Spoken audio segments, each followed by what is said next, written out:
To quote our current presidents, guns do not pull the trigger, people do.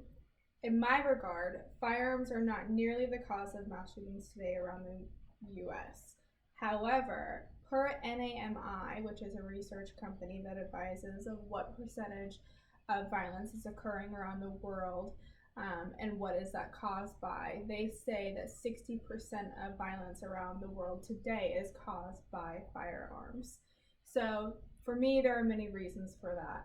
I do not believe that the Second Amendment should be breached due to this issue because, again, to quote Donald J. Trump, our current president, he advises that guns are not the reason of mass shootings today around the world. However, people are.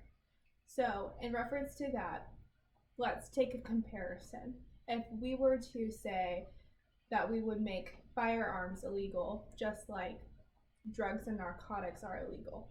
So, cocaine, Molly, ecstasy, heroin, those narcotics are illegal throughout the world. There's no state that those are illegal in within the US. People still find their ways to get their hands on those items. With that being said, do you honestly believe that if we were to take away the right to be able to purchase a firearm, that American citizens would still not be able to do that or would not do that if they wanted to commit a crime? So with that different, comparison, firearms are not the cause of the mass shootings in today's society. More so, the procedures and the lessened limitations of being able to purchase a firearm and how those steps are. They're way too simple and they're way too vague. Let's go ahead and get into some detail on that. So, lack of proper procedures and safety guidelines. If you are a U.S. citizen and you are appointed the Bill of Rights, correct? So, the Second Amendment says that we cannot infringe on the right to be able to bear arms. The right to be able to bear arms means that a U.S. citizen has the right to be able to bear a firearm to be able to protect themselves. The Second Amendment also goes into further detail of what that really means. So, having the ability to be able to protect yourself is really important.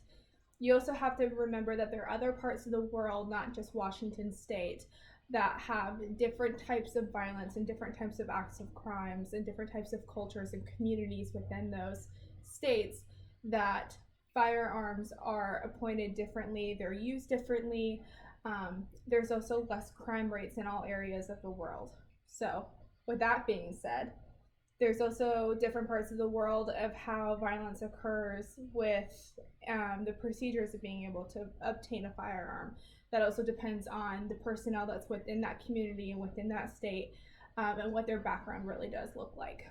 So let's go ahead and go into the procedure of what it takes for a U.S. citizen to be able to purchase a firearm. I'm going to talk about my experience. My experience was really simple. It was really easy. There's 3 steps. Technically 4, I guess.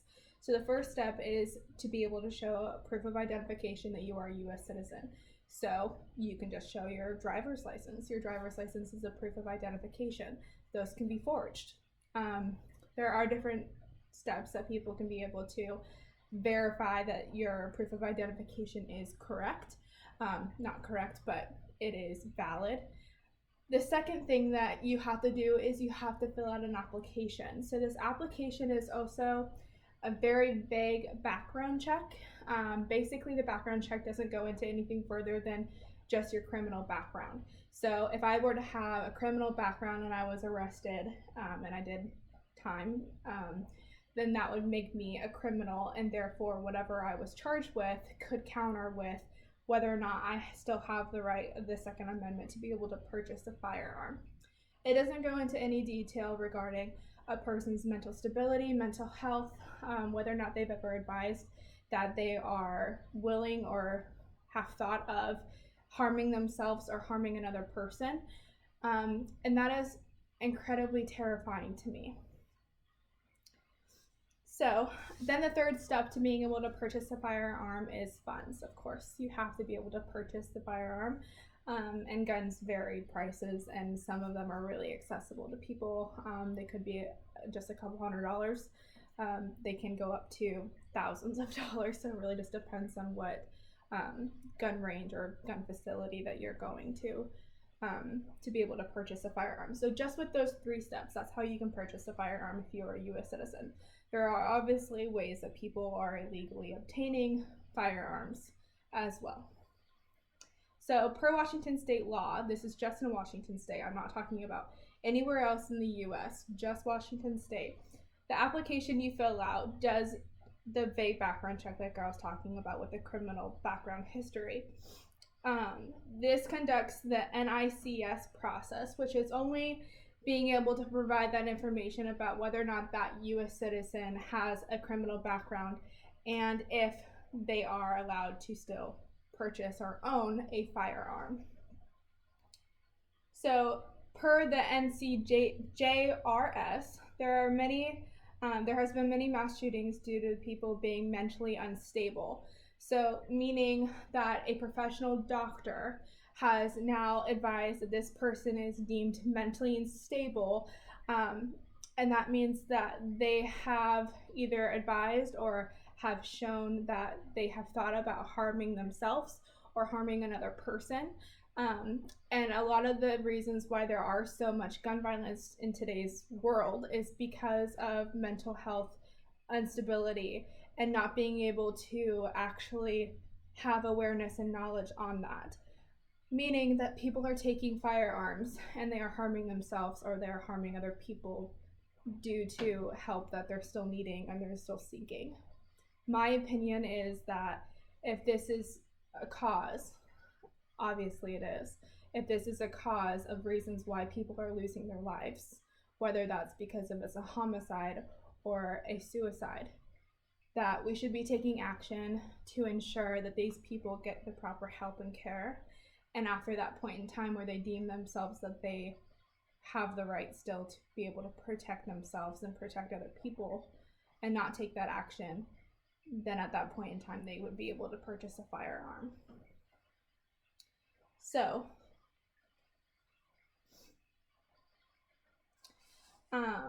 there is a website called the National Gun Violence Archives. Basically, it goes over statistics of every single year and what types of gun violence or violence surrounded by a firearm is happening around the U.S. today. So they have some statistics that go over, and I'll state those for you. So in just the year of 2019, I'm not talking about any other year other than just 2019, there's 15,338 homicides and murders. There were 24,090 suicides and only 418 mass shootings. So to me, that was, it was incredibly shocking because in today's outlet of news society, whether it's Fox News or CBS or King 5 or wherever you're looking, there's all these different shootings happening around the world and you're being more aware of that with today's technology. They're not talking about just mass shootings, which is when a person, 1 or 4 or more, is being injured or killed due to the shooting. It's also talking about suicides, which is the highest number of ratings of gun violence in the world, all throughout the US. So there are so many different arguments that stack up why there's so much gun violence in today's society, and there's many different opinions. But to me, I think that if we are able to take the first step in realizing that there are flaws in our system to being able to allow a person to purchase a firearm in the first place and what those procedures and steps look like. Also, making sure that people have the proper education and safety protocols to being able to own and equip a firearm is very important. And I think that if we are able to take those first steps, we'll make sure that we have a safer tomorrow. Thank you.